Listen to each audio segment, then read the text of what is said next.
Hello there, Jarod the Dark Jedi here.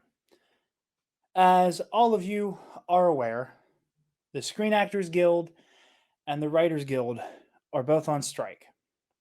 And after some consideration, it has been determined that review content, like what is mostly predominantly makes up a lot of what we produce, is still going to be not considered crossing the picket line. It is still encouraged by the Screen Actors Guild, who established new terms additional to what was being asked to be complied with the WGA. What we do here, the conversations we love to have with a bunch of our friends, to have with you guys, is not possible. The stories we love to talk about, the stories that we love, do not get made without the blood, sweat, tears, creativity, and brilliance of the writers and actors. And currently, the studios who produce the things we love um, are working these writers and actors to death, not compensating them appropriately, and are trying to replace them with AI. I would think it goes without saying that the Nerd Academy podcast stands staunchly with the Screen Actors Guild and the Writers Guild, and we'll be supporting them from here until the end of these strikes in whatever way that we can. There will be links in each episode description so that you are able to see how you can help, where you can help, how you can donate to different funds to keep food in the belly and roofs over the heads of the writers and actors who are trying to make historic change in Hollywood as we speak. This review, this discussion, this news roundup, whatever the episode may be, was recorded during these strikes. And our love for the works of these writers, of these actors, will continue to be praised and discussed while they fight for their rights. And I want to implore everybody watching and listening to aid in whatever way they can. We stand in solidarity, and we ask that you do too. So, without any further ado, here's the show.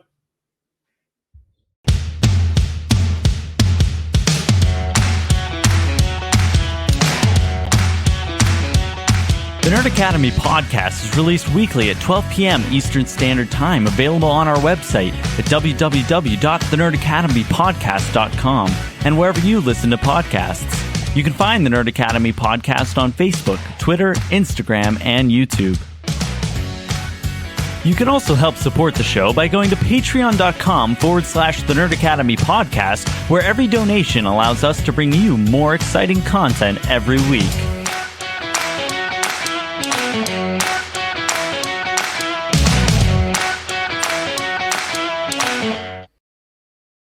Good morning, class, and welcome back to the Nerd Academy podcast, your source for comic book movie news, reviews, commentary, all that stuff. I forgot how I do the intro normally, and everything shut off there for a second. And I'm going to be honest with you, I forgot I had a new background because we stand in solidarity with SAG-AFTRA and the WGA, something we will be touching on as we go here in this episode. You already saw the disclaimer that you're going to see at the beginning of every episode of TNAP, of KNR, moving forward until these strikes end.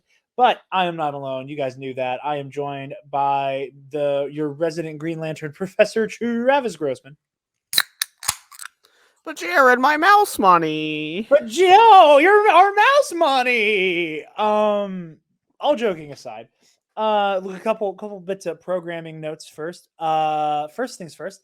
Thank you to everybody who tuned in for the Hyperspace Gauntlet. We had a lot of fun putting that show on. Team TNAP did not do as well as I would have hoped we would have. I had words with Eli after about some rulings. It was all fun and respectful, of course. I had nothing but love for our great commish.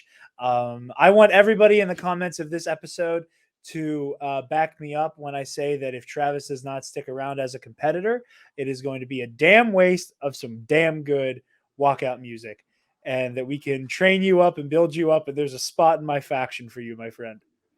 I got like 4 shows to watch, or a lot of Wikipedia's articles to read. Or you know what? A little bit about what shows do you have to watch? Rebels, I assume.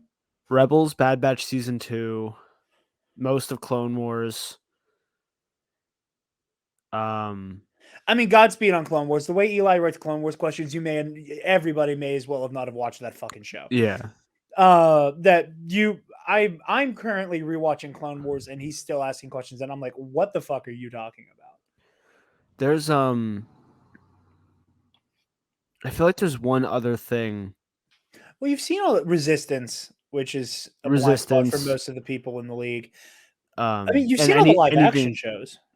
Yeah, and then anything book related. You can't read, so yeah, exactly. Anything having to do with the High Republic is well. God, you know what'll be so great? One day, I'm writing this in my head right now. When we like every other podcast on the goddamn planet eventually get an Audible subscription or get an Audible sponsorship, you're gonna have to do the ad. Of course. The bit's gonna have to be I can't read, so I use Audible. Yeah, like that, it's right there. I have no idea how it never occurred to us that is our Audible pitch, is that you're illiterate, and that's I do use Audible. Like, I know you do. It makes it funnier. Lord of the Rings, I've been doing on Audible. I just started 13 Days by Robert Kennedy about the Cuban Missile Crisis. Because senior or junior. Senior. The one that was there. Not the one who said that COVID is a race-specific bioweapon. Knowledge Fight was great today. Knowledge Fight was fantastic today. It starts with Alex doing a victory lap because a presidential candidate said COVID was a race-specific bioweapon.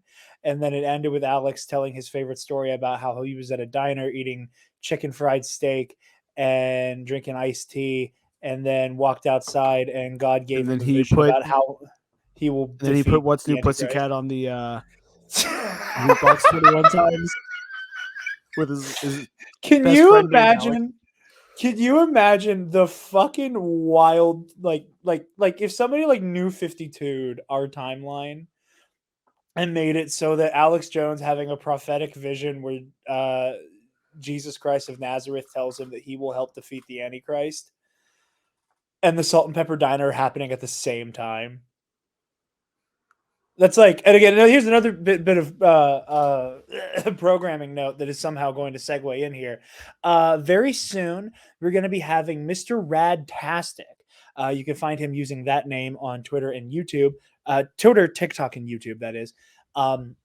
To find his videos. I do, however, recommend that you may want to save yourself, because I'm looking forward. I think this is going to be the first time Mr. Radtastic has come on a podcast to like give his vision. He has gone viral here and there doing his pitch for how he would do a DC cinematic universe. And I want to be the first person to say that, having watched his entire phases 1 through 3 of his DC cinematic universe, I've seen a good bit of it this week. I watched it all in order.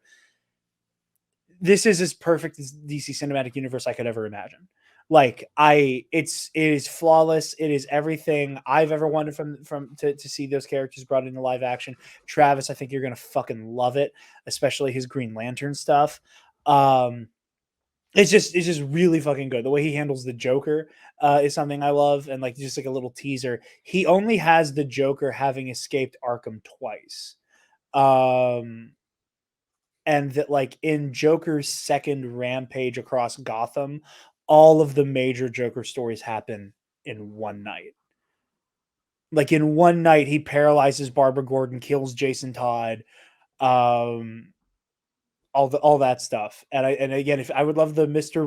Radtasticified version of our world, where Alex Jones speaks to God while John Mulaney plays What's New Pussycat 21 times consecutively on the jukebox. Batman's No Good, Very Bad Night. That movie. Batman's very bad, no good, awful night. But yeah, so the Mr. Fantastic stuff Night is going to be spelled with a coming K, of soon. course. That actually, the name of the when he said the name of the movie, it's Silent Night because it takes place on Christmas Eve. I still prefer Batman's really bad, no good, terrible, awful Night, but Night is spelled with a K. Death of the joke in the family.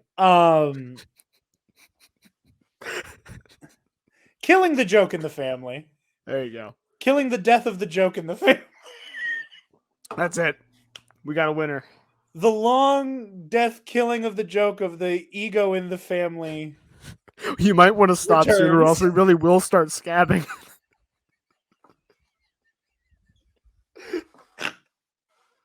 We're gonna get scraped by an AI bot.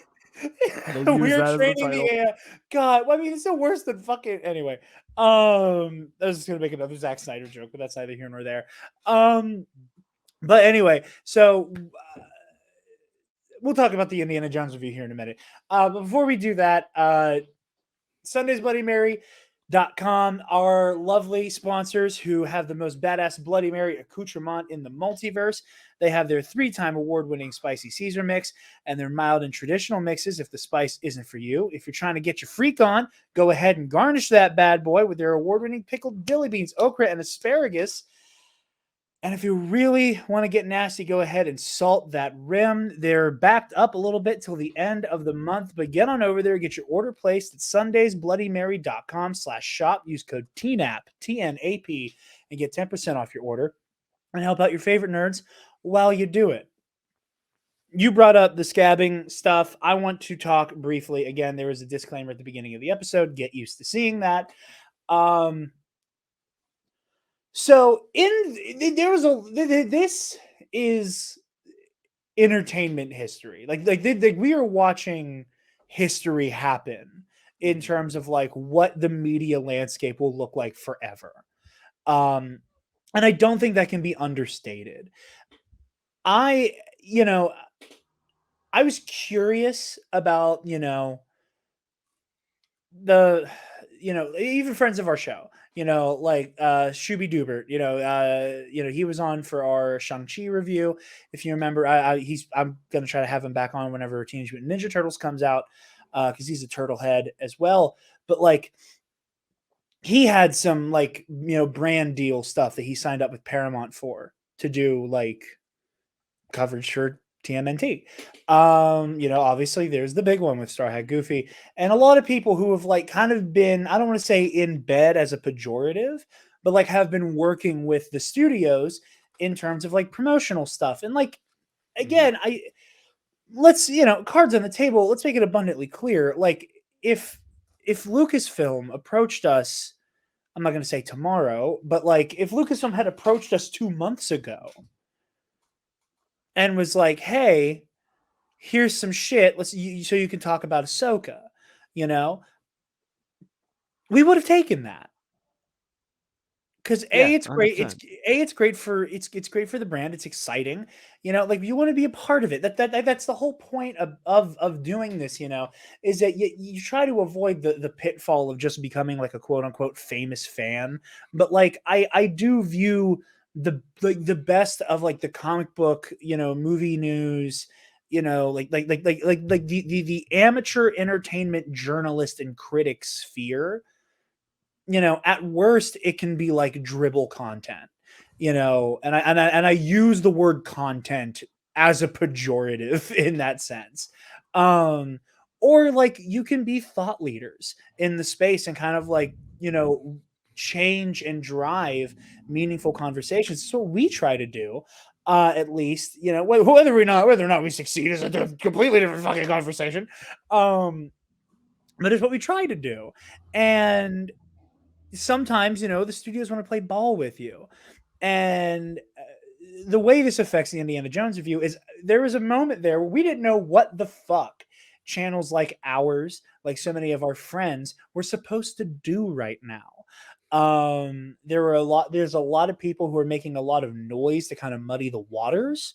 I think there's a lot of people whose heart is in the right place, but needs to shut the fuck up because they're doing more harm than good, making the It's situation more also complicated. it's not lost on me that like I've known what a scab worker is for long enough now that I forgot I didn't learn it in school, you know? Mhm. And so it's recently like I all of a sudden became apparent to me that like, oh wait, people don't know what that means. Yeah. There's like a disconnect as to what a scab worker is. And like that's fine. You can be wrong and correct yourself and get back to Yeah. being, an ally in this strike. But um God, it's just there's so much my between people not knowing what to do for coverage, between people pulling a straw hat goofy, um, which we can Uh, go into. that man just can't stop putting his whole fucking foot in his mouth, and No. it is mind boggling. Um, like I listen. I don't dislike the fucking guy. I like what he does. I think he's funny. I think he's charming. Every time he gets embroiled in a controversy, I truly don't understand what is going on. Like, I know there was the one time where he was like, "Hey, go see the Flash because it's bigger than Ezra Miller," and like, he's not the only person I knew who was fucking saying that. So like, he kind of gets dogpiled. I know that, like, again, The Flash one wasn't even an Ezra Miller thing. He like less so than a lot of the celebrities because I rewatched that video after the Flash came out. Um, but he was like one of the prominent not like actual celebrity voices that were like the movie was great, and like yeah, obviously he was doing the like people need to understand that this isn't just Ezra Miller's job on the line. Um, you're not, kind of what we talked about, where like you going to pay for a ticket at this movie is not putting money directly in Ezra Miller's pocket, especially with what's going on right now. yeah, Um, and like that aside, what I saw people dogpiling him for was you said it was the greatest movie of all time, which he didn't, but also it's heavily implied in what he's saying that like yeah. it's one of the better DC movies. It wasn't. No, He was also mistook by a lot of people that saw it at CinemaCon who were like, and in his video, he said they told us it wasn't finished.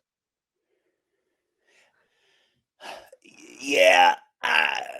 Do with that what you will. I stand by my whole thing with, like, I think people are, when it comes to Flash, have made more hay over the kind of clearly stylized Chronoball effect that it's I don't like think this. they're talking about the Chrono Bowl. I They're talking about everything else. Yeah, I know. Batman is a jelly bean. But not to relitigate the Flash. So using Straw Hat Goofy as an example, as a very prominent figure in this space, um, you know, I give him a little bit of grace because we don't know what the fuck to do. There was a minute there where, like, one of those emails, one of those press releases was like, "Hey, don't cosplay things from TV or movies." So, like, and I still, and again, like, I haven't done cosplay in God knows how long, so, like, it doesn't affect me. But, like, in my mind, I'm trying to go, okay, if something as kind of, I don't want to say superfluous, because there's a lot of people who make their nut doing cosplay stuff and work really hard on what they do. But for something as, like, kind of like surface level as cosplay, we're like something like playing, like doing professional dress up. And Mhm. again, that is not diminutive. I am very good friends with a lot of fucking cosplayers, people with, decent followings, people who are, like press correspondents at, the local Comic Con, whatever. If that is what we're requesting be dialed back, I don't know how the fuck to do a movie review. But then there's also these other things that where, like, the language of influencer keeps being used. And I'll be caught dead before I'm, like, understanding how the fuck we're influencers unless you count Bloody Mary mix. So So I was like, okay, so does influencer count for our little, ma and pa, basically run outfit? So what, how does this apply to us? So then eventually, SAG-AFTRA greenlights this article by Variety that is like, hey, if you do movie reviews, still do movie reviews. If you do like entertainment journalism, keep doing those. Again, I consider us amateur critics and amateur entertainment journalists, or pundits at least. And I was like, okay, well, I feel comfortable saying this applies to us. Now, at the time, when we did not know, and it was again the classic Nerd Academy, we make a statement, we record something, we say something, and immediately after, But at least we did it in the right direction. yeah, and that's the thing. Unlike everybody else. I am so happy we took the L, and I had to push off the Indiana Jones review again by another week. Because Yeah. at that point I was like, we're not talking about Indy, we're not talking about Ahsoka. I'm icing the Secret Invasion and My Adventures with Superman talk. Like, we're gonna figure something out here, and I'm very grateful, that SAG-AFTRA has decided that like what we do is still kosher and on the correct side of the picket line. And I think Straw Hat Goofy, again, just to kind of address like the biggest person to kind of just again hold like down to the ankle in his mouth. Again, I never got to see his original video, the fucking sketch. The sketch. Dude, The sketch that not was good. like the damning thing, but then again, but like he released that, and then like said after it was like, well, if you have a contract right now with one of these companies and you're an influencer, fulfill it. And again, and I just want to the leadership of SAG-AFTRA touch on the fact that I think that is incredibly generous and incredibly fair. 100%. That SAG-AFTRA is looking at like is looking at the influencer base and looking at like the YouTuber, TikToker, whatever contingent, and going, your support for us may fuck you in the long run if you tell Paramount or Disney or Universal or WB or whomever, go fuck yourself. I stand with the strikers. That you may not get business from them again. Like, I think that's to a legal fair. standpoint. Yeah, you could. Yeah, like, I'm pretty sure if Straw Hat or anyone else who had a previous contract, Coy Jandrew, Coy, Smowdown person, same deal. He said like, I did some interview stuff for Mission Impossible that was done a month ago before the strike. It's going to have the disclaimer on it, blah blah blah. That like those contracts, the union members are legally protected for striking. Like they can't. Well, I say they can't, but like no one's going to go after any of the actors on the picket line from a legal perspective for what happened. If Straw Hat Goofy rescinds on that contract, one, he's never going to work again. Two, that like they could probably sue him. Yeah, and like, and as prominent as some of these figures are, I don't think there is a legal infrastructure for TikTokers, YouTube film critics to like go to war against the studios. So again, if like, gun put to your head, I would hope somebody would make the right choice, but I do not think it should go. And I haven't seen anybody talking about this specific factor. I do not think it should go without mentioning how generous and reasonable SAG-AFTRA is being on that front. It goes hand in hand with the fact that SAG-AFTRA has greenlit and given the go ahead to A24, a smaller independent studio, to do a shit ton of shit they still like coming down the pipeline, as long as they comply with these more quote unquote stringent and unrealistic demands, when they don't have a fraction of the dough that Disney, WB, etc., have. Look at A24. They're doing just fucking fine. And they got A-list talent. Jenna Ortega and Paul Rudd on this fucking unicorn movie. And you mean to tell me that these big dogs can't pay their people? Go fuck yourself. Yeah, I think it is important, though, to mention that a lot of these TikTok people, again, Straw Hat, I did see Straw Hat skit. I followed the whole saga from start to finish. I have only seen bits and pieces of every deleted video as a stitch. I have no fucking context for everything he has said that has landed him in hot water. All I can do is hope that like he understands where he's fucked up and like does the right thing here. So like underlying, I think at first he didn't understand like how scabbing worked. Because originally he was like, well, I'm not part of the union, so I can't be a scab worker.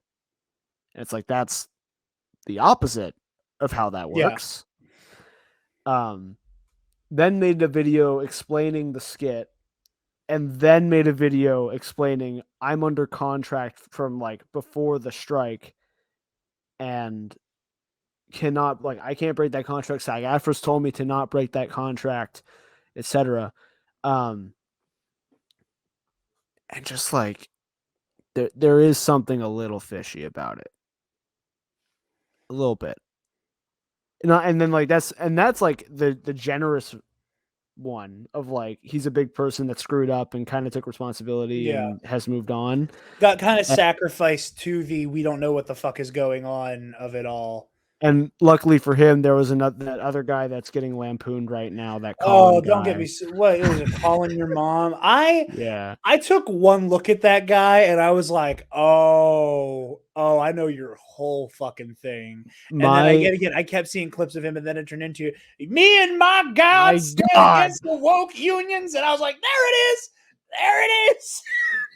You people are so fucking predictable. Yeah, because I saw like maybe I'm a scab, whatever. And again, I misunderstood what a scab worker is because he's a fucking idiot. I have no problems saying that about him. And then when I found out that like the writing deal or whatever the fuck he's getting supposedly is what it is, and is like it's like some pure bullshit. Flicks. Yeah, it's some pure Flicks bullshit. Hey, calling your mom. I'm sick of being called a grifter. I'm sick of being.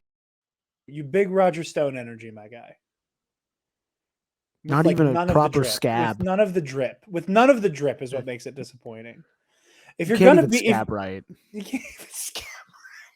Fucking loser. I was like, this guy is gonna be so insufferable when he was like, I have verite tattooed on my arm. I was like, oh my god. You little known indie flick Schindler's List. You saw that, right? Please tell me you saw that. Artifice is shit like Avengers. No, Artifice is shit like Jurassic Park. Avengers. Oh my god. That shit. Ugh. I love Schindler's List, a movie by the same director as Jurassic Park that came out in the same year. Maybe we're gonna have to start doing Scab Watch on Teen App. We live in a society. We do. We be living in a society. But anyway, all of that said, our coverage of our TV talk stuff, up and until the point where a boycott is requested by the WGA and SAG-AFTRA, we will be doing our review stuff. So you expect to see us finish up Secret Invasion, talk about My Adventures of Superman when we can. Ahsoka talk will be a thing next month. So assuming everything goes according to plan, you know where we stand with the strike. You know, if you're new here, we're very pro strike. So if you're a calling your mom type fucking loser, somehow scab your way out of here. You're not welcome. I just picked a scab on my arm. Yeah, you know, listen. I come from a fucking union family. Like I've seen a lot of people who are kind of getting into, and I do not want to shortchange people who are passionate about this strike. However, I have seen a good bit of what I can kind of safely call virtue signaling coming from a lot of people who, like, the moment there is any type of like outcry on a situation, just kind of start shitting out of their word hole in this kind of like woke, scoldy, disingenuous way. And like, stop telling people about like whether or not they're scabbing with like fan art and fan fiction, and like understand the actual gravity of the situation, because that kind of misinformation hurts the whole situation, you know, because we're already going to have a lot of like your Joe Schmo out there who's going to look at this situation and go, well, why do I give a damn about a bajillionaire actor who just wants more money for his goddamn woke TV show. And then you need to explain to that person, we're not talking about RDJ making a gajillion dollars off of an Avengers movie, etc., etc., etc. We're talking about Joe Donut. I've used this fucking example 1,000 times. We're talking about Joe Donut, who plays a barista on Law and Order, who should be able to like not be living in poverty between like being a dead body on Law and Order and then a barista 3 weeks later. Like that guy should be able to like just live on what he's doing. You know, like it's a rite of passage in New York. If you're an actor in New York, oh, you're on Law and Order this week. There you go. You should be able to pay your rent for a couple months. Writers and actors are living in squalor and having to take up second jobs while the studios get richer and richer. You cannot like cry poor as a studio about all of these crazy losses when you are spending more and more and more and more unnecessarily cranking out, things that, again, I don't get hung up about CGI. It's not something I particularly worry about. I'm here for the story. I don't get, it is hard for me to get taken out of a story because of bad CGI. That's not a problem I have. But like, as far as the masses are concerned, the CGI is getting worse. You're spending more, and the CEOs are making more and more and more. And Bob Iger's fucking, giving quotes about disturbing strike demands from the fucking deck of a yacht. That is what we're talking about. We're talking about people who don't like write one thing a year and live their entire life in luxury because of it. So working class artists. Yeah. But soon Broadway might be going on strike and UBS might be going on strike. And let's all just go on strike. Let's just do it. Let's just strike. Yeah. I couldn't tell what the other background I almost clicked on was, and then I remembered what it is. But if you decide to get EC ready, I'm not going to spoil it for you. Moving right along here after some strike talk. Just quickie. San Diego Comic-Con is happening right now. I do not anticipate this to be a crazy San Diego news lineup this year. Last year there was so much shit out of San Diego. We had to do a fucking live stream. We had Armin and Trey on. It was a whole thing. I don't think that's going to happen. I think we've already gotten the biggest things out of San Diego that we're going to get, and that's a trailer for Spider-Man and a trailer for the Marvels, both of which we're going to talk about before TV stuff. And a couple Doctor Who magic cards. Ooh, I did not hear about that. Do tell.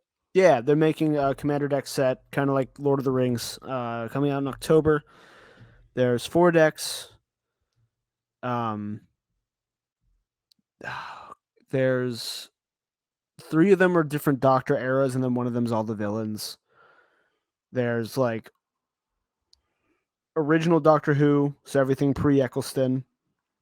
Okay. Eccleston to Matt Smith, and then Capaldi forward is the general. That's how they're breaking it up.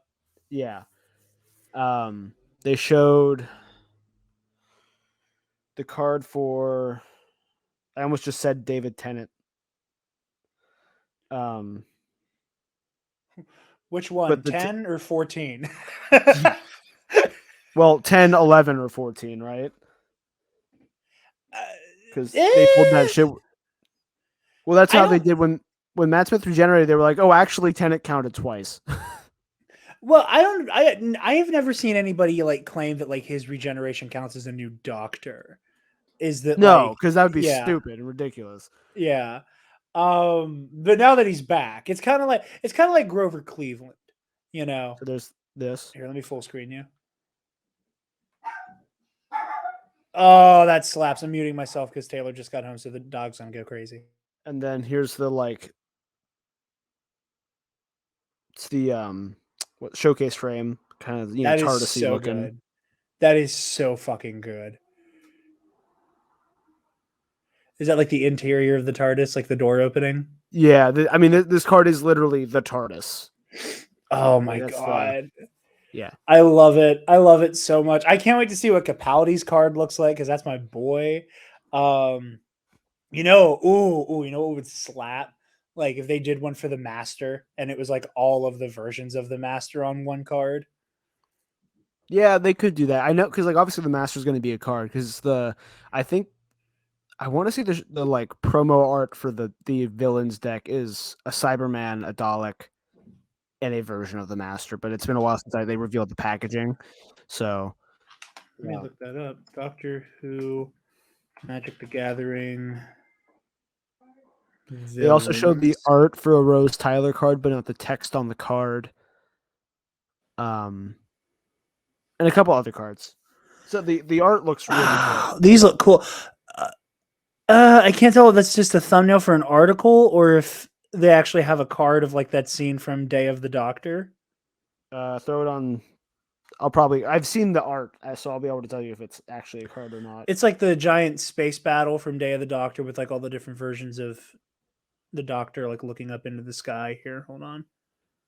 Yes, I'm pretty sure that's going to be a card art. I don't know what card it is. I mean, it's probably going to be called Day of the Doctor, but This one. yeah, that's official. Oh, fuck yeah, bro. And then Holy shit, this looks so good. for some Bad Yeah, Wolf you're right. art.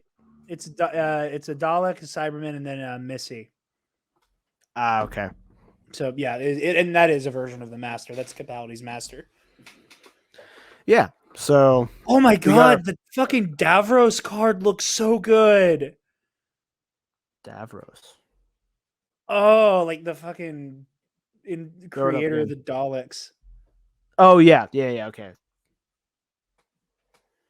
Oh my god, these look so good. Like I dug the Lord of the Rings ones as like a very casual Middle Earth fan. The I'm lead designer on tweaking the about set. these ones. I'm The tweaking lead about designer these on the ones. set, Gavin Verhey, is a huge Doctor Who fan. It shows. I love his art style here. has Doctor Who as his wardrobe basically. Um, and he's just he's really excited. I follow his YouTube channel. He does like morning videos about the game and stuff. He's so excited about this set, and I don't know if I'm going to pick any of the cards up, but I'm just excited that he got to make this. Oh, that's so cool. God. You know what I really want? You know what I really want? It would probably never happen. I'd love to see a Star Wars set. Yeah, the issue with that's going to be Disneying, especially with Lorcana coming out because if you don't know, Disney has a card game like a TCG releasing on August 18th called Lorcana. It's basically another Magic the Gathering clone. Right now, it looks to be all like Disney animation themed stuff. Oh, okay. But because it's Disney, obviously they're open to do anything Marvel, anything Star Wars. So you think Lorcana might end up just being like everything under the mouse, but magic? Yeah, I Or think magic, so. but everything under the Yeah. Which is why I don't think we'd ever get a Marvel or I mean, I'd love to be wrong, but a Marvel or a Star Wars Universes Beyond product from Magic the Gathering. That being said, DC's got a lot of promoting to do. James, please. I would love to see how that would be handled. But no, that's really fascinating stuff. Thank you for bringing that up. But yeah, so the Marvels trailer, we're not going to dwell on it too hard. It's very similar to the teaser we got before, down to still having the Beastie Boys Intergalactic in there. If Intergalactic is not in the movie, I'm going to throw a fit. I'm going to be so pissy coming out of that theater because this might be one of my most anticipated Marvel things this year. I loved Miss Marvel. I love Iman Vellani's Kamala Khan so much. I love Carol Danvers as a character. Period. So I'm just amped for this in general. So now if they honey dick me with Intergalactic 2 trailers in a row, I'm going to be very upset. But this looks like so much fun. I'm already just completely buying the chemistry between the three of them. I'm just all the way sold. I was all the way sold with the trailer. I was all the way sold just because I wanted to see Villani and Larson on screen together, right? And that's to say nothing of Taylor Paris, who's also incredible, who is just a lot of fun to watch. But I just, I'm all the way in. There's no question for me. This is an opening night Marvel movie for me. Yeah, I mean, I can't say that about myself necessarily, and that's not like anything against the trailer. Trailer looks great. Movie looks great. I love all the characters in the movie. Oh my god, wait. When what's the opening day again? November what? Let me look. Because then it might almost definitely not be an opening Marvel night for me. That would be November 10th. Yeah, no, that's a no. Speaking of Magic the Gathering, there's another SCG Con in Pittsburgh that weekend that I currently, I know it's July, but I plan on attending it. So that'll be the week after is my birthday. Yeah, I was gonna say. So a week later is your So I don't know. I'll see it. Obviously, like I never had any intention of skipping it. Just It's for a once, matter I'll of be. when. Yeah, I guess I could go Thursday night. We should go Thursday night. Also, to video watchers, don't mind. We are recording this at like a crisp 5 p.m. right now, about to be, and the sun is peeking through the green screen. So that is what's happening there. Do not adjust your screen. The other trailer I do want to kind of dig into a little bit more is we got our story trailer for Spider-Man 2. And I don't want, I'm not gonna go like frame by frame with this one. There was just some Lots stuff happened in the I last noticed 10 that I years. wanted to unpack that I It's a haven't miracle I'm even been sitting talking here about. now. I got a second. You might chance. want to mute it. You might want to mute it. Yeah, because like it's fighting with you, or at least from my end, it's fighting with you audio wise. Okay. Yeah, so now you sound fine while it plays. Cool. So first of all, excited to see Harry. Yes. I'm really excited to see like how this game is paced. Because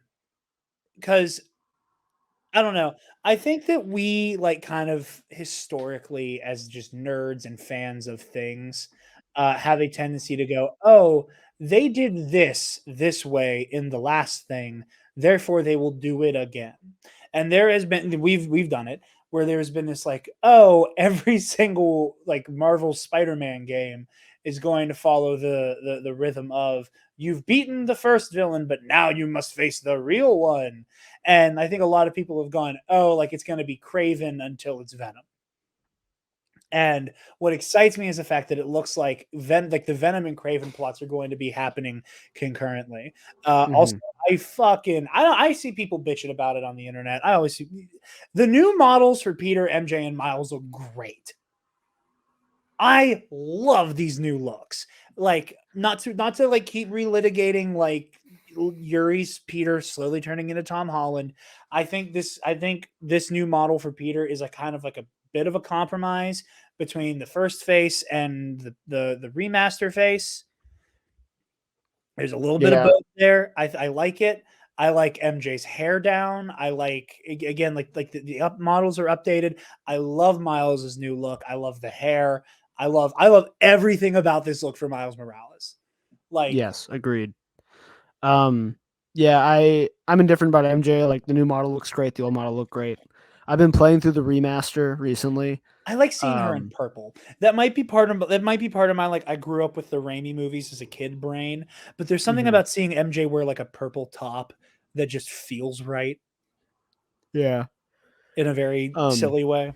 There's just something about the newer face for Peter, and like,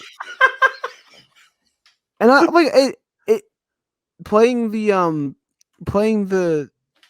and like it looks a lot better in this one because like obviously they were very quickly trying to reapply all of these new looks to the remaster, right? So I attribute that to why it doesn't look as good. And obviously they're working from scratch on this. Hopefully it looks great. There's just something about And maybe I'm just so used to the other face because I beat that game like 2 or 3 times with the old face, Yeah, same, right? same. So then I'm like, oh well, this of course looks wrong because I'm expecting effectively Yuri Lowenthal's face. Um, and there's a disconnect in my brain, so maybe now this will fix it.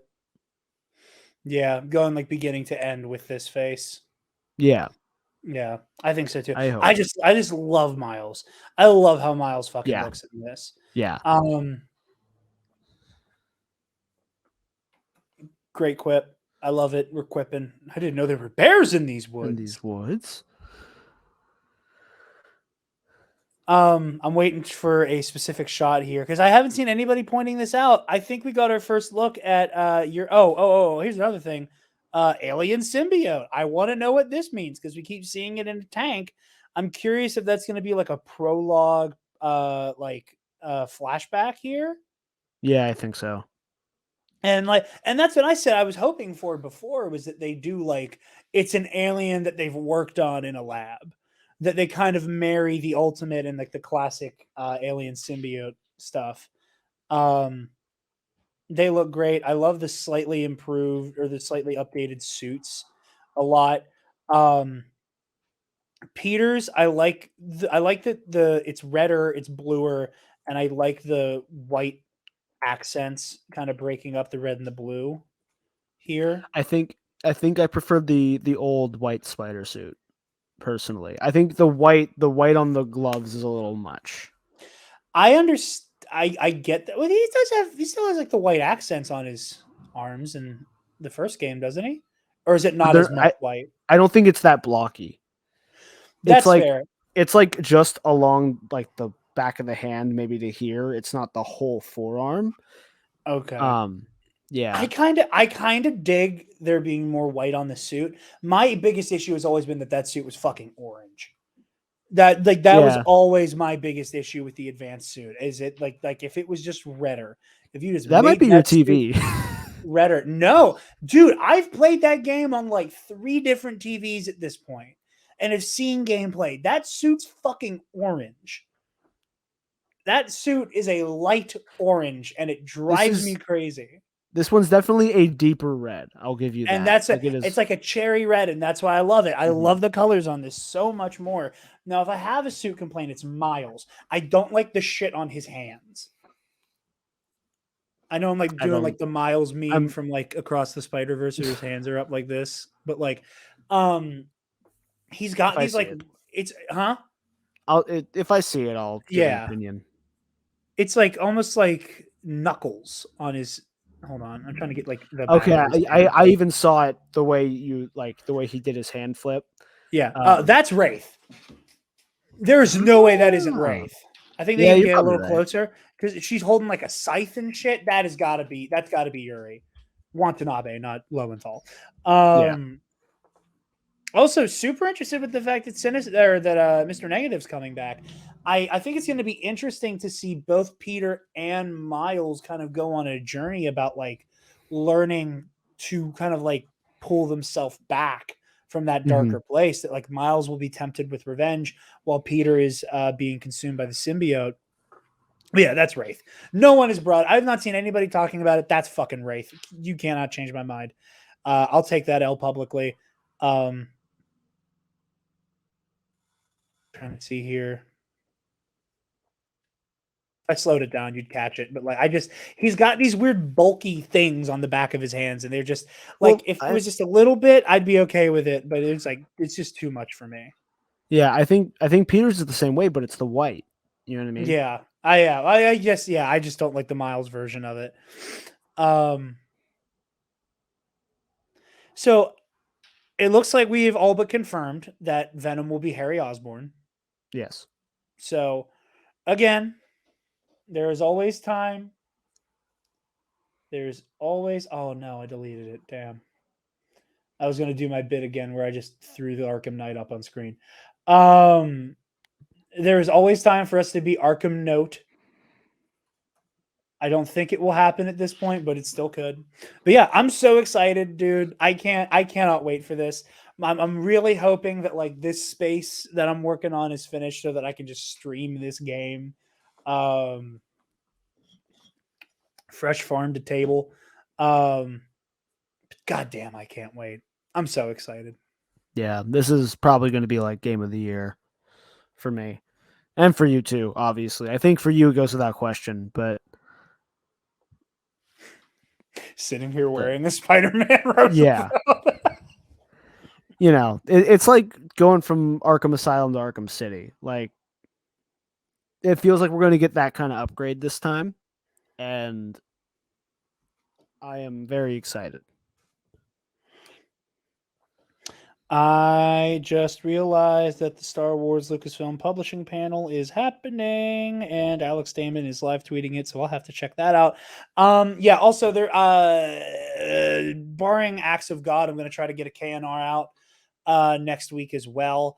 At current, my Tuesdays and Wednesdays are no good, and those are kind of like my prime recording stuff days. So again, also appreciative that you guys have been patient on that front. But very excited to talk about all the stuff coming out of San Diego because we get it. San Diego has consistently been kind to Star Wars. There's just a little bit, there's just enough to nibble on from San Diego for the Star Wars people. Like there's that big Ahsoka exhibit. I don't know if you've seen any of the stuff coming out of that. No, I haven't really been following any of the Ahsoka lead up. I'm just gonna watch cold. Have you seen the trailers? Nope. Not at all. No. I've seen stills because everyone's talking about them, but so at this point, the character who you obviously can tell is going to be my favorite, Balin Skull. Oh yeah, the older guy with the orange lightsaber. Yeah. Yeah. Apparently is going to be using the title of Dark Jedi. Beat all y'all motherfuckers to it. Miss me with that gray Jedi shit. Dark Jedi, bitch. Anyway, they had him and his apprentice's lightsabers on display as like part of the exhibit. Oh, that's beautiful. It's what a sword. What a lightsaber. Anyway, moving into TV talk. I almost called you Kason because I just got a Kason notification. Travis is better than me at this because I didn't know when the fuck My Adventures with Superman comes out. It's I thought weird... it also came out on Wednesdays. Yeah, so it airs. I don't know why I thought that. I think I thought that because I may have watched it on a Wednesday or a Thursday. Yeah. I don't know why, I think I thought it came out on Thursdays.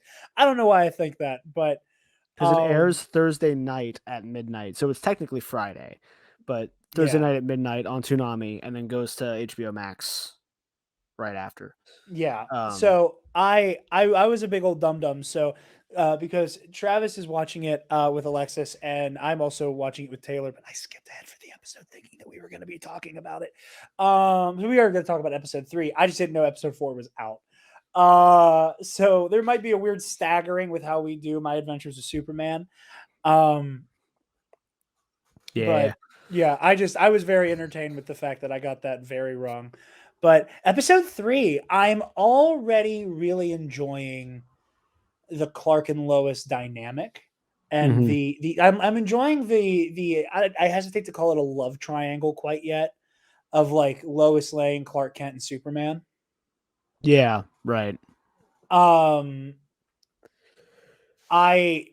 this is why I'm so excited to have Mr. Radtastic on.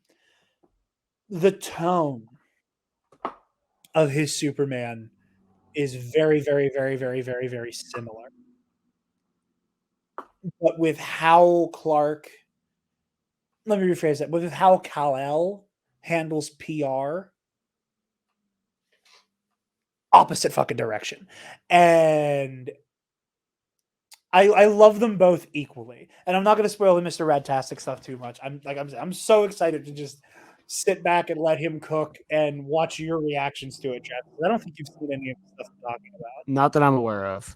But It's also going to be crazy to like see his face because most of his videos are his camera facing a screen and him just kind of gesticulating at it,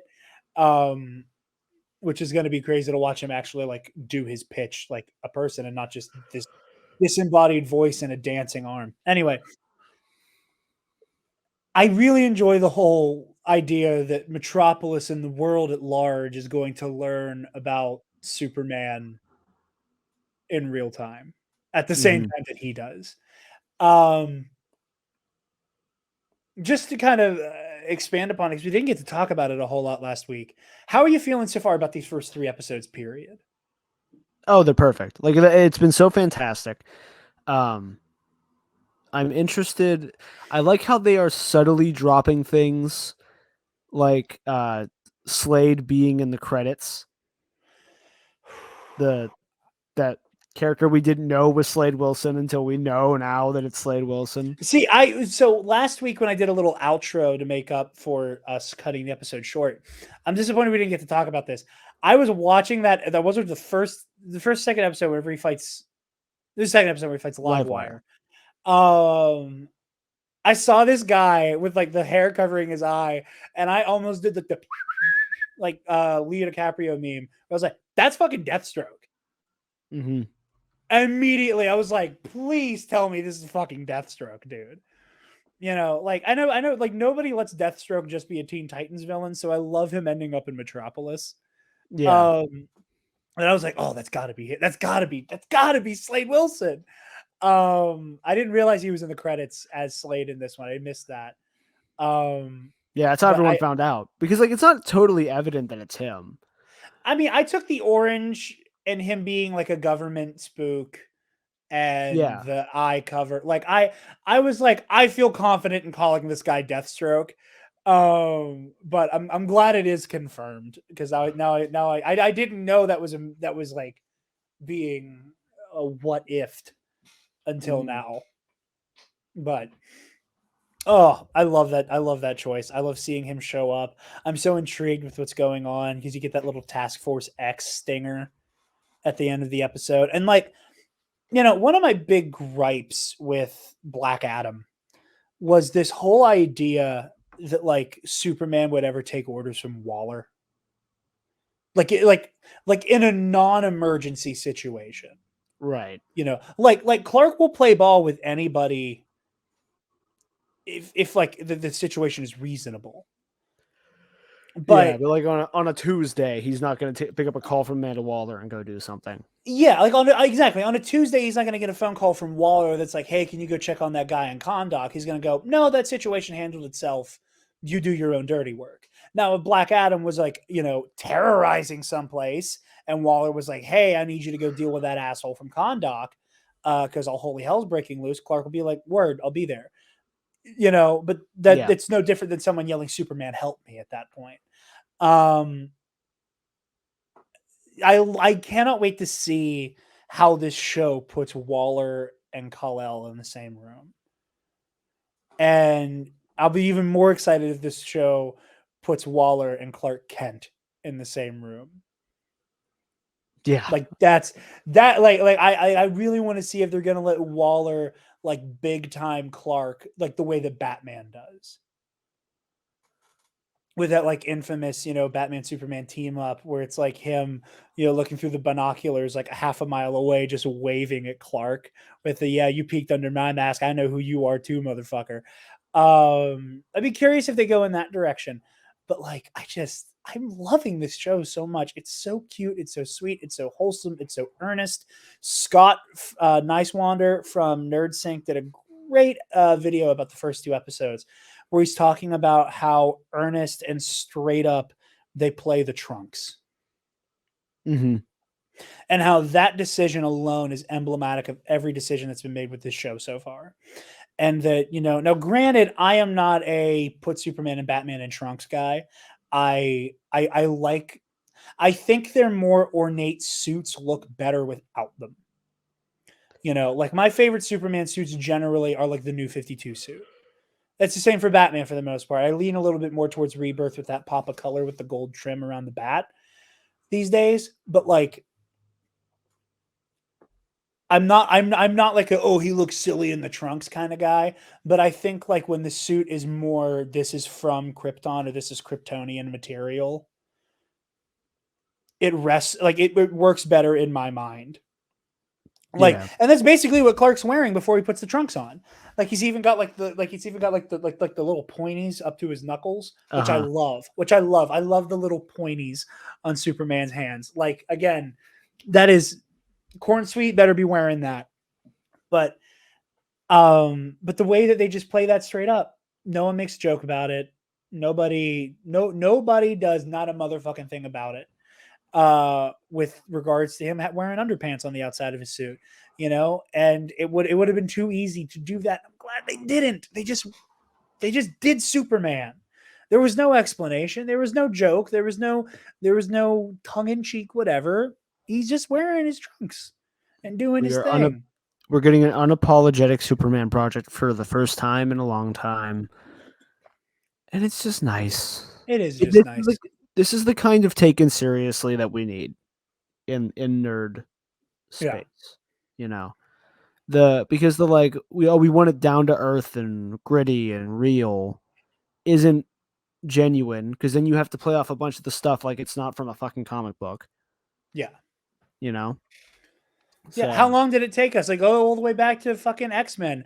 Would you prefer yellow spandex? Is a line in the movie because Wolverine, because they felt the need to have Wolverine take the piss out of them already wearing costumes. And it's like the all black leather, whatever. That they still felt the need to take the piss out of that and go, it could be worse. It could be this goofy shit. 20 years later, all we've wanted is the goofy shit. And like, this is a mild non sequitur real quick. I was getting dunked on Twitter by my friends because I had the gall and the bravery to post the only correct Batman ranking. It was only partial. If you wanted a full Batman ranking, y'all would have been upset with the fact that I still would have put Batman v Superman over the fucking Dark Knight because I like that more. Why? Because it's still more comic booky. Like even Batman v Superman is less embarrassed to be a fucking comic book than the Dark Knight. And it is I'm embarrassed to be around Batman v Superman. That's the difference. I didn't say it was a good comic book. I just said it wasn't embarrassed to be one. But like, and that's one of the reasons why, like, I think I still have like a little bit of contempt for the Dark Knight. There's still this weird like there's people on the internet bitching about Superman saving cats. And like this, like the fun, like will they, won't they, and of the dramatic, like they find out like he's actually Superman. Like people just don't understand it. Like this is what he's meant. This is what this character is meant to be, and it's great this way. Every time I see a comment about Henry Cavill Superman that describes him, and this is not a shot at Henry Cavill, obviously, that describes that Superman as emotionally complex, and that's all we've ever wanted. I have to fight the urge to write them an essay. I don't understand how you. And then I say a prayer for any romantic partner they may ever have. He pouts. He pouts about being Superman. I don't understand how that's emotionally complex. I don't. The only ounce of emotional complexity comes 5 seconds before he fucking dies. And this isn't that, and I hate to do the whole like, I'm going to praise this thing by bashing another, but like this is what we've wanted, and it's the Dark Knight brainworms that like everything has to be dark, gritty, and grounded. Like if Man of Steel, and no hate to Christopher Nolan, I'm seeing fucking Oppenheimer on Sunday. No shade to Christopher Nolan. I've not made it a secret that I have a lot of gripes with how he does Batman, and like specifically in The Dark Knight, and like how people react to The Dark Knight, at least. Man of Steel is such a weird Superman story because Nolan was involved in it. Yeah. And again, like I don't know how much Nolan had to do with Man of Steel, but like his DNA is still on it. I think as much as I dislike Man of Steel, and again, I do enjoy Batman v Superman much more than Man of Steel. Like there is a weird like disconnect in tone, and it's because one of those movies is like not embarrassed to be a comic book. I mean, it is in a different direction. It is in a very different direction where like the Nolan approach to like comic book stories is very, oh, I'm going to make this gritty and grounded, and like what would it be like if this is happening in the real world, where Zack Snyder kind of like turns up the 90s edge of like, this isn't your granddad's Superman, he's got a fucking gun, bitch. You know, like, and I'm so happy to not have that. And I know people hate evil Superman stories. You know, I'm very much the kind of person, it's like, I don't hate a concept, I hate execution. You know, I love Injustice. Injustice, kind of like I always say with Andor paints, you know, what is the biggest theme? What is the core concept behind Star Wars? Hope, everlasting hope. Andor paints in the negative space of that hope. We know how this story will end. So the hopelessness is being rewarded in the audience because we are going to hold on to hope as the audience because we know how the story ends. Mm-hmm. No matter how desperate the situation on the screen is, we know that Cassian Andor will set off a chain reaction of events that will lead to the Emperor dying twice.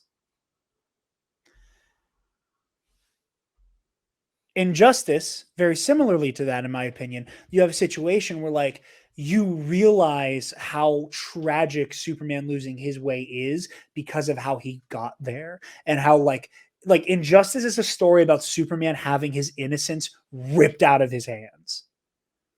And it's tragic because of that. You know, Homelander and Omni-Man from The Boys and Invincible, respectively, I love as villains, and I hate calling them evil Supermen because they just have the powers. Like, that's the only thing they have in common, is that they're like the de facto leader of a super team and have like the Batman the Superman combo of powers. That's pretty much where the comparisons begin and end. Super, you know, you get the alien shit with Omni-Man, and you get like the, you know, truth, justice, in the American way inversion with Homelander. But like, it's less to do with Superman as a character and more to do with Superman as an archetype. But this is just Superman, how he's supposed to be. And it makes me happy. No notes. For this week as well.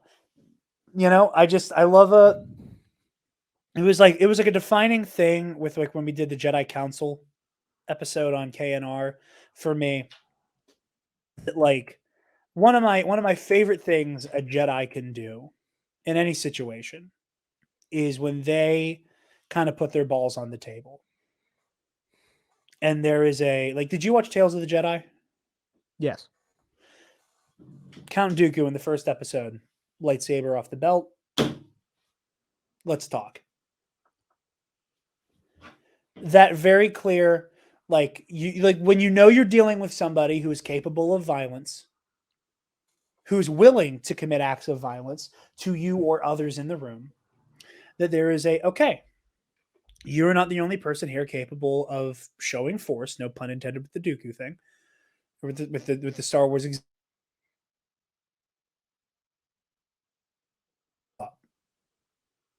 I would very much appreciate you not making me do that.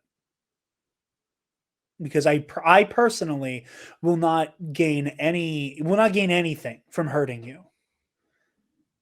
Jabba, this is your last chance. Free us or die. That kind of thing. Like, I have tried reasoning with you. Please do not make me do this. And I love that Superman immediately, I don't want to hurt you. Stop. Like, it's that simple. Like, it's little things like that. That's all you have to do. And again, maybe it's just, again, part of my brain chemistry that I like when a hero, be them a Jedi or a superhero or whatever, has that I will fuck you up. Please don't force me to do that moment. I don't know. It's perfect. This whole episode could be an hour and a half of us just talking about how perfect my Adventures of Superman is. Yes. Yes, it could. If you would do me the honor of saving Secret Invasion for a series review next week, potentially. as I am running slightly low on time. Yeah, we can do a that way we can just kind of do a quickie here with Secret Invasion. Or do you want to jump to Q&A and do Secret Invasion in one fell swoop next week? Yeah, that. Jump you to just Q&A. said. Yeah. Okay. Secret Invasion next week. All of it in one go. Cool. So So some of these are going to be, I think, more in line with the news from last week. One moment. I'm trying to remember the dates here because nothing is real. All right. This is from director Jake on the Patreon Q&A. I've been thinking about this for the last few days. I want to share it with you guys. For TNAP, with everything we know about Across the Spider-Verse and its production, of them still working on it up until it was released in theaters, the alleged crunch culture with the movie, and Beyond the Spider-Verse seemingly having only entered pre-production recently, do you think there's any way this movie will ever come out in the next 2 years? And if not, do you think how do you think the nerd and Spider-Man fandom will react to it? In short, with everything happening now, no fucking way this movie comes out next year. I think 25 is optimistic, 26 is realistic. Yeah. I think so. I would presume they have a head start because the entire production of I think the production of Across the Spider-Verse involved script writing, etc. for Beyond the Spider-Verse, and maybe even some storyboarding, I would imagine. Like if your plan is to do a two-parter and you're doing it all in one big swoop, I would guess they have some leeway on that. And again, writer strike aside, it seems like this got kind of a video game treatment in terms of production, which is not a good thing. Yeah, no. That is very fairly the next group of fucking people who need to go on strike. Yes. Well, and the issue is I'm not sure if any of them are even union, right? Well, if they first are, things first. Yeah, let's right. find a way. Let's find a way for there to be a labor strike for them. Yes, that's very true. And if they are, then I'm just misinformed and I should educate myself. Please educate me if you know. But production cycles like that aren't sustainable. But people got to eat, unfortunately. So Yeah. it sounds like the way that they're producing this movie is kind of off the cuff and thinking they can change. They don't understand how animation's supposed to work, and that you can't just do everything once and then be like, no, actually do it again. You can on a live set. So yeah, I would say probably, especially now with the strike, 26 is likely, maybe holiday of 26. And that's assuming that, animators don't go on strike or whatever else happens. Other disruptions. Yeah. I mean, we don't know how much is in the can for Beyond. So we'll see. Like I said, and again, how do I think people will react? It's going to be a movie delay. People will bitch, I think, in the first week, but after that, people will just accept that and move on. That has surprisingly been one of the few things that does not constantly turn into a shit show with the nerd community. Is this thing got pushed back a little bit? I think it used to. I think pre-COVID, that kind of stuff could really shake up how an audience feels about a thing. Until we started getting official promotion for it. Once you get a teaser trailer, you're solid, right? So up until that point, when they're like, we're moving the date, we're doing this, we're moving this around. I know pre-COVID, I was always like, ugh, that's scary. With DC stuff, right? We're moving the date for this. That's a yikes. Nowadays, post-COVID, I think we are so used to production moving by the seat of their pants that we're just kind of used to okay, something happened, they had to push back, no big deal. Yeah, I guess you're right. I'm having such a hard time remembering when something like that would happen. I guess for me, I normally would only ever see or experience oh man, that's disappointing. And then kind of going from there. Da, da, da. I'm going to hit the other director Jake question that I think is interesting and Secret Invasion adjacent. And after Travis leaves, I'll do some Secret Invasion talk about this specific episode at least. Do you think there's any chance Secret Invasion doesn't reveal how long Rhodey has been a Skrull, and we don't find out until Armor Wars? I don't think. I think we'll find out in Armor Wars an exact date for how long. I don't know. And I think it's going to lead into part of my biggest criticism about Secret Invasion is that I don't think you do this show in 6 episodes. I have like with every passing episode, the more and more I'm like, you needed at least 2 to 3 more. And they've been increasingly shorter.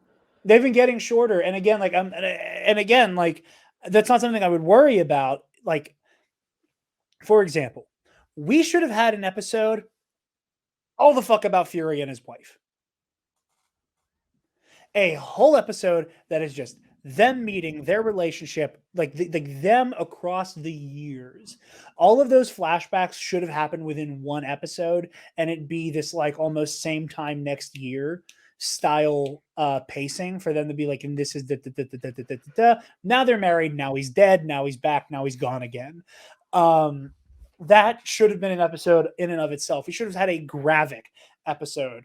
I really like what we're getting, but like I don't think you're able to. I don't know if we'll find out how long Rhodey's been a Skrull in this. I would hope that the season at least ends with a Rhodey rescue. Yeah, I think we're gonna end up. Rhodey's gonna be like. They're going to establish a time period where he was taken, and then we'll get more details in Armor Wars, like a flashback or more details from Rhodey, whatever it is, Yeah, I agree. Last question here from Ray Clausen. Hey guys, hope all is going well. My question is, and this is related to the Deadpool 3 stuff, what is the craziest cameo you can think of for Deadpool 3? Mine would be Howard the Duck circa 1986. First of all, I love your pick for George Lucas Howard the Duck.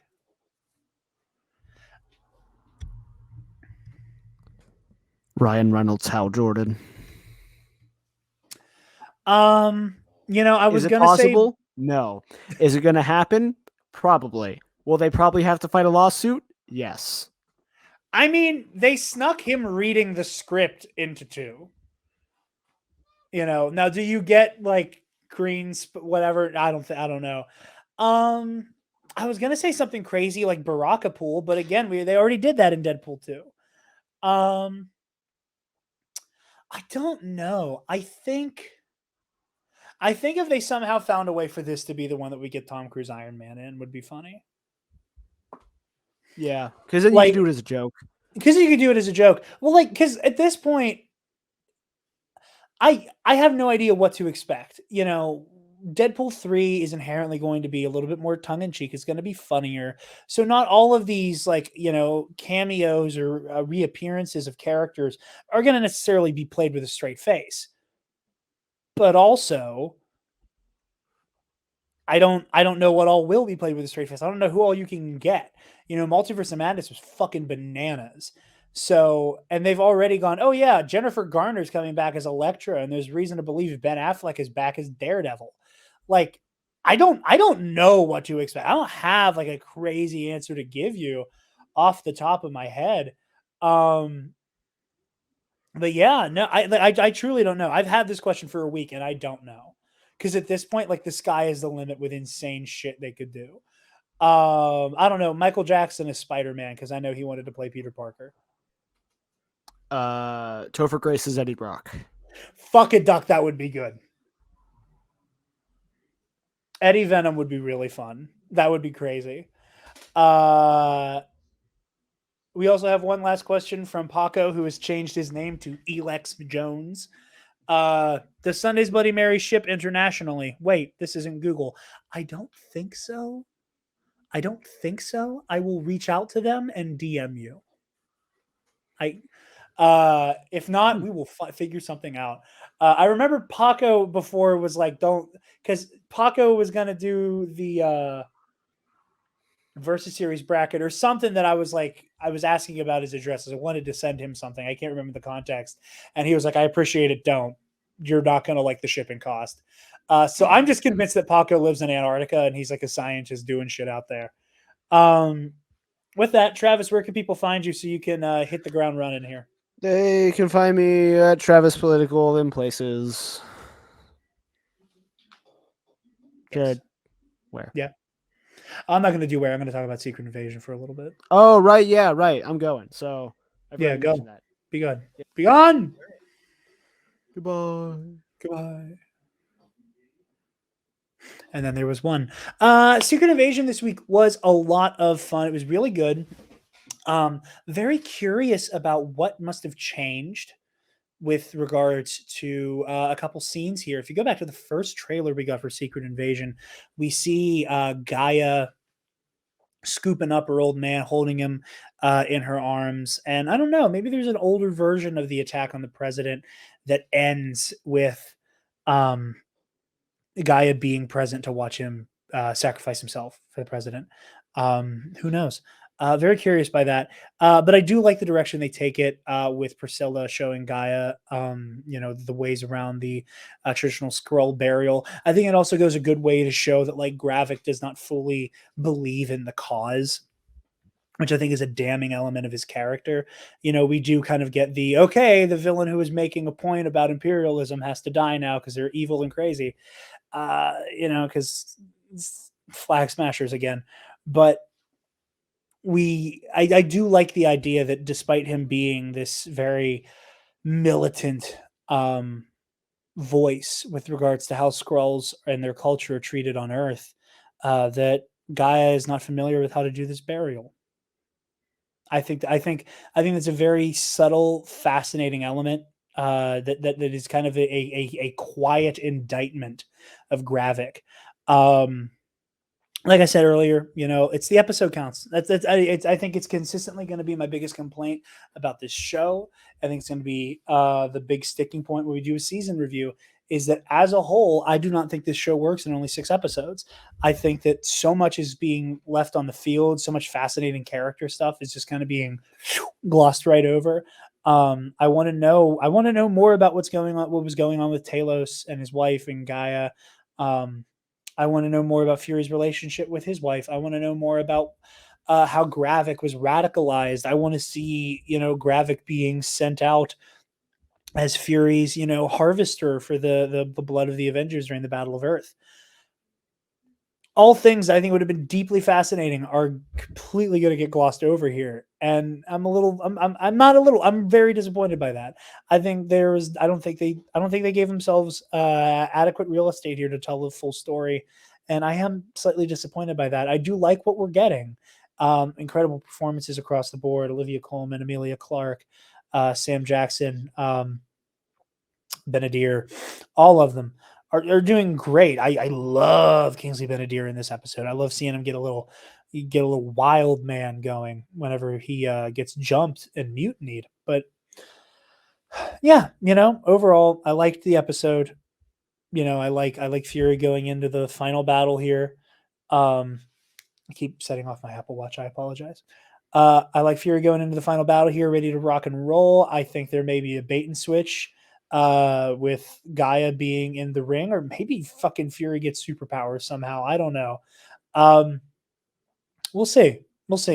However, those are my thoughts for Secret Invasion this week. Like I said, I liked it a lot. I'm looking forward to talking about this show in totality, as either like a season review or just kind of talking all about it next week. We'll see. But in the meantime, I like what we're getting a lot. I just think there is more on the table that Marvel's kind of leaving on the cutting room floor, or not even by the cutting room floor. They just kind of didn't take full advantage of the full scope of what this show could have been. But that is all for this week, guys. Be sure to again follow the links in the description to help out the WGA and SAG-AFTRA in these strikes and help them make historic change in Hollywood and get adequate compensation for the amazing work that they do to give us the stories we love to talk about. You guys can find me on Twitter and Instagram at DarkJedi2552, and you can find the Nerd Academy podcast on Facebook, Twitter, Instagram, Threads, YouTube, wherever you get podcasts, and on our website, www.thenerdacademypodcast.com, where if you're feeling generous, you can donate to our Patreon. Hey, give me $1. Speaking of our patrons, thank you to our $10 alumnus. One moment. Sorry, I couldn't get to the thing. To your $10 alumnus, Keandre Lloyd. Colin Provolone. Sir. So good.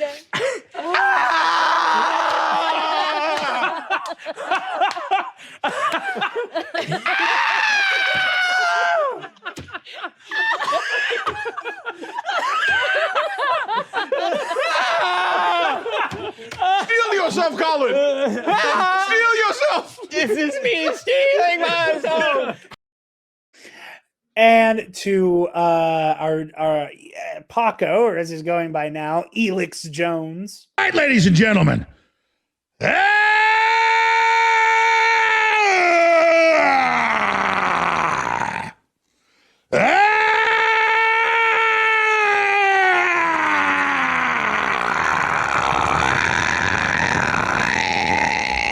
From the front lines of the information war, it's Alex Jones. And to our dear friend Ray Clauston, who implores you all to check out Equality Texas, associated with the Amidala Initiative, protecting queer kids in the Lone Star State. Get on over there. Donate to Equality Texas if you're able to, and just help support that wonderful, wonderful cause. As I said, we're going to get back to Versus Series and Heroic History 101 here shortly. My schedule is a fucking mess at the moment, and once it gets kind of rectified, we're going to be back in the saddle with that Patreon content. Indiana Jones and the Dial of Destiny review next week. Hopefully, fingers crossed, an episode of KNR next week. Stay tuned for all of that. And I think the week following will be our first sit down with Mr. Radtastic to talk about his DC cinematic universe. So with that, be sure to like, comment, share, subscribe, do all the things. Thank you so very much for tuning in, and class dismissed. Stop! Move away from the cookie jar.